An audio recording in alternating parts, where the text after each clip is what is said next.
So from WordPress.com, we have DarlieFacts.com.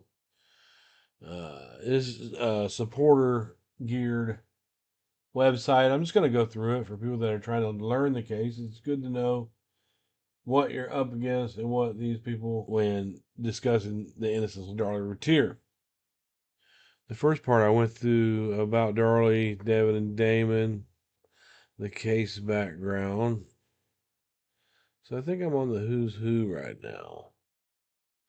I want to look at these pictures real quick. Just, you can see that this is the defendant's exhibit right here. It's in the 5/8 series. You see that she, you don't, I don't see any. Now, from where this is the arm cut right here. It's a deep, they call it a deep wound, but it's really not that far from the surface of that cut to a bone, which they always say, went all the way to a bone. But I don't see that bruising here. I don't see it. This is shortly after surgery she came out, and a lot of the supporters will give, they express their gruff that Detective Patterson and Frost came in to question her after she had had her exploratory surgery. And the first question they asked her was, are you up to this? Do you feel like, they're saying, oh, she was out of her mind, she didn't know what was going on. Well, I beg to differ, and I will retort with, she wasn't out of her mind enough to not call Beja Jovel over to her bedside and tell her to go to her house and get. She was embarrassed by that. She wasn't that far out of it, is all I'm saying. I wonder why she would have her earrings and stuff in her ears. She got one there, 1, 2, 3, she got 4 of them. Right? People say that the reason that she took the jewelry off downstairs, including, her wedding ring and her $6,000 watch, was because she was getting ready to go to bed. So if you're going to take that jewelry off for that reason, why wouldn't you take this jewelry off as well? Now this is the deep wound, and there's a smaller point wound right there too. This is the wound, and it hasn't started bruising yet. Now on the right side of the arm, the bruising that's right up in this area, I would, we can count for that as that wound. The other ones, Dr. Santos testified that he did not see the bruising that had started on her arms in the hospital, and he didn't know that how they were bruised until he saw her 4 days later on a follow-up. This is 4 days later. I can tell because of the difference of the shirt. You can see that it's just starting to get dark right here. And you look right here. She's not in her hospital bed here. And this one back here, she's in her hospital bed with her gown on. Right? And this one right here is 4 days later at the Rowlett Police Department. It's starting to bruise up a little bit. That's after 4 days. This to me, they want to skirt around this. This to me is a hesitation wound, which is typical in people that are staging wounds to themselves. This to me is a hesitation wound, a skip wound. Darlie supporters do not want to. It's like it hurt right here. You see it, and there's even a little more blood right there. And then it skipped. Then she skipped because it hurt. Some people want you to believe that she took a stab and then a slice. It's not true. These are not defense wounds. That's a paper cut. And in my opinion, that's a cut that came from pulling the screen down. That's my opinion. She's got a cut here and a cut right there. That's not a defense wound. Even Dr. DeMaio, the defense witness, state medical examiner for Bexar County, said that didn't look typical of a defense wound. 4 days later, 52A, 97, that's when it was put in, okay. 52 series. By the time she got to the Rowlett Police Department on the 10th or 11th, that's how bad her arm was, and none of the medical staff saw that. They didn't even see the beginnings of it.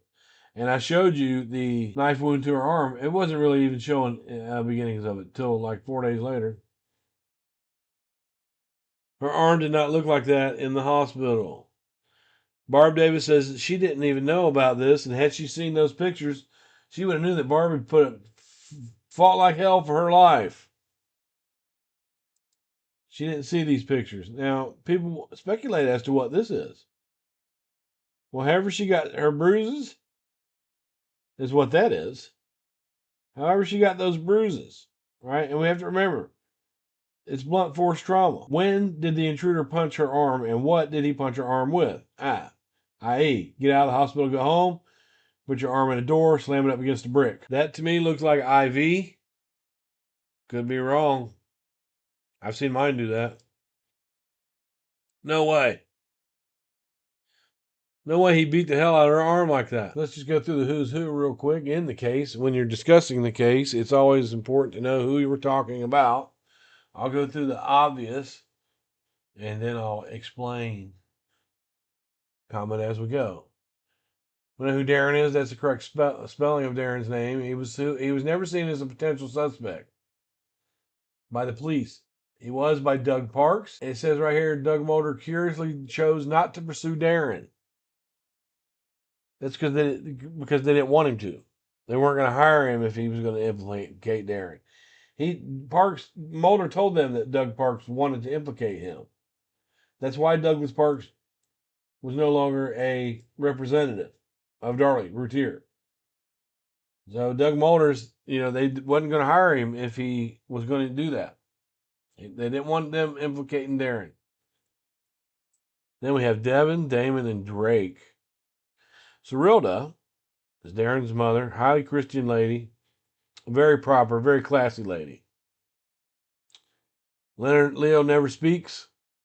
He doesn't speak on it. Arenda, Darren's sister, she spoke a little bit. She's friends with Dana Routier, who is married to Dion, which is Darren's brother.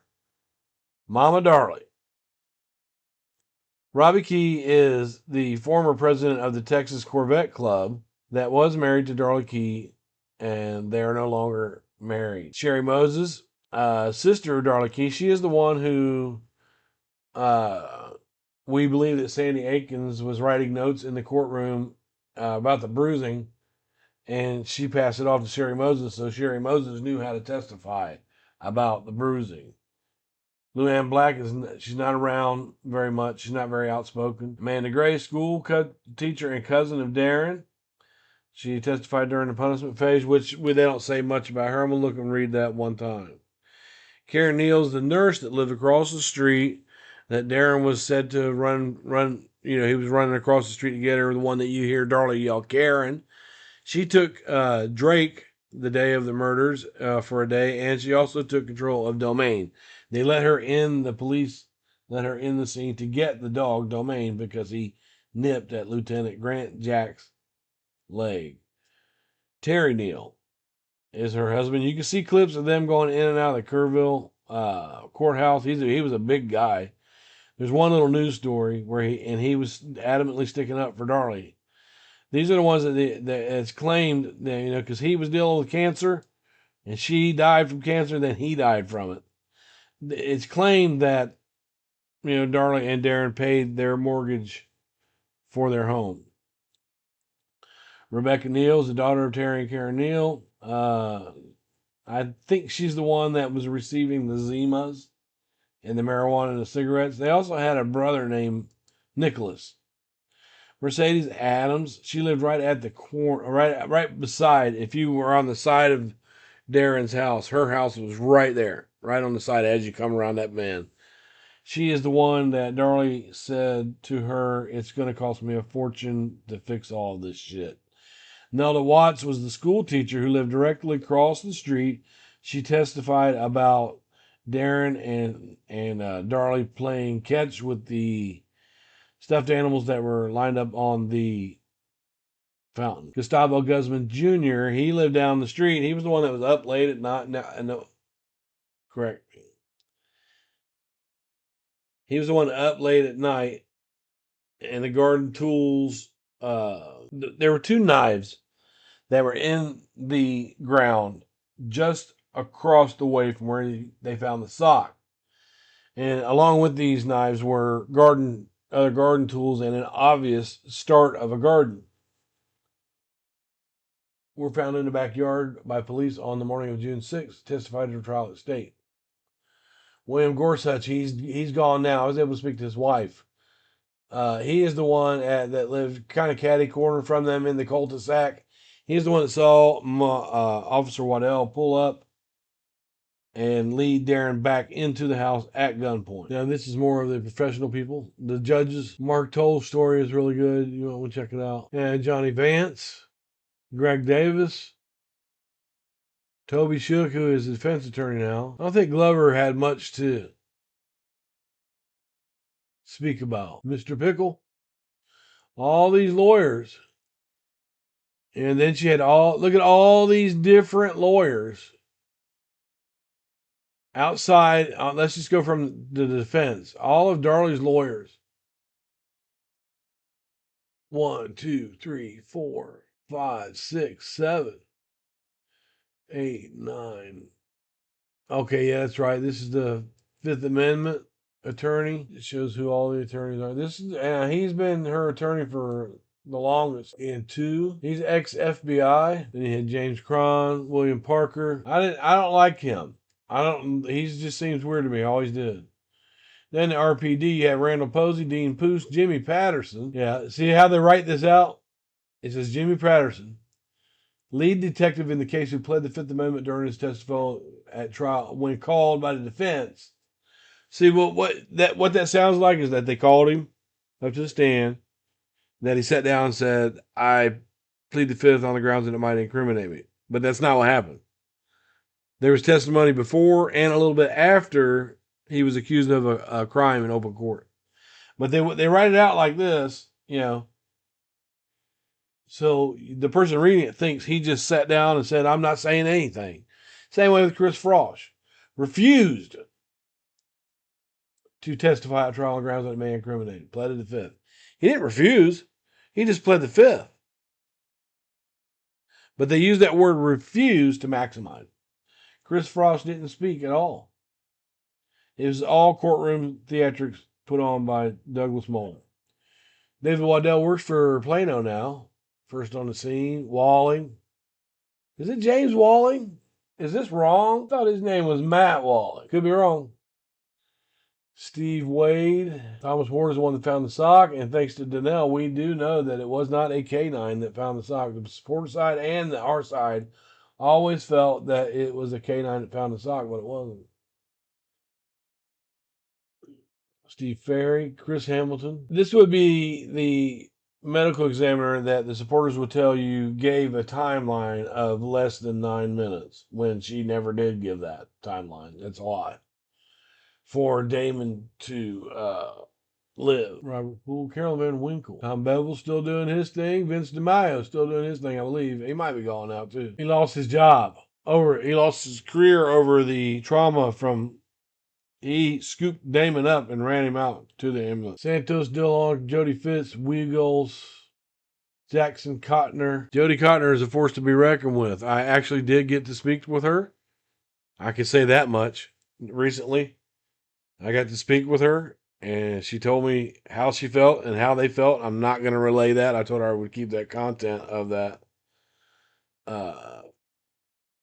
private because she doesn't want it aired. And she told me straight up, she said, if you use any of this, I'll sue your ass. Some people do that. They don't want to be bothered with that. Diane Holland, but I do believe that she's watching my channel now. Diane Holland, Paige Campbell, Denise Falk. Now, Paige Campbell I spoke with, and there's another one. Chris, I spoke with him. I spoke with Jody Fitz before he died. Okie Williams, I've looked for this person, but, probably couldn't tell me much anyway. I talk to Beja every day now. Darlie's friend Julie, that you'll see in the videos with her on the cruise, when she turned around and honked Darlie's boob. Yeah, that Glenn Mize thing going on. Court reporter, court coder. She fixed the transcript. Barry 5. I interviewed Charlie Sanford. He died. He was also convicted of animal cruelty. badass detective here. So that's where that came from.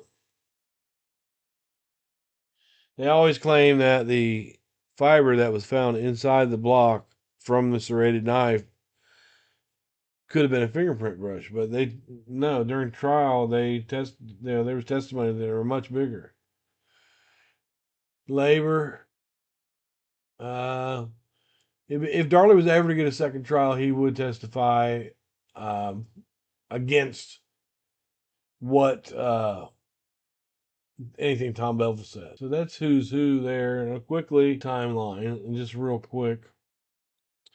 It says understanding the timeline of events leading up to the events that occurred on June 6th of 1996. The Routier home on 5801 Eagle Drive requires analysis of occurrences in the neighborhood and from inside the home. A number of unusual vehicle sightings. Now, see, they want you to think that it was unusual for people to go by that curve and slow down and drive by it. But, like I said, I've been in that neighborhood, and going down Linda Vista to Eagle Drive puts you in the back part of the plat where you need to be. So I can see a lot of people would go around that way. But they don't want to draw attention to the $6,000 fountain with well lit up lights and little angels shooting water. If people would slow down and look at it. And when I went out there the first time, 06, 07, when I went out there the first time to turn around instead of going all the way up Eagle Drive to get out of the plat, I just used the drive there where the sock was found, the alley, and I turned around and went that way, which is the same thing that Beza Jovel and Helena saw a car do that same kind of turn. Now, it's not unusual. That area is kind of busy now. And it was being developed back then. So, there was a lot of people coming in looking at land, looking at plots, looking at stuff. A number of unusual vehicle sightings took in the time planes around. A black car was observed by many people. The black car was seen by Karen Neal, Beja Jovel, and Helena in the vicinity of the Routier home. Then they go on and talk about Rickles, but this was not credible. There was no attempted break-in. And how suspicious can somebody look at 3 o'clock in the morning walking down the street? To me, it would look like two people walking down the street. How suspicious would they look? And I think it goes into that might be gone now. Okay, it takes you to Justice for Juveniles, which is another website that I will go through at some point. Another important consideration is the time frame surrounding Darlie's 911 call to police. The prosecution claimed Darlie had enough time to commit the murders, deposit bloody socks several houses down, 3 houses down, a few houses down, a dark alley, and it is very dark, behind the home, return to the home, slash her throat, inflict other injuries, and stage a crime scene.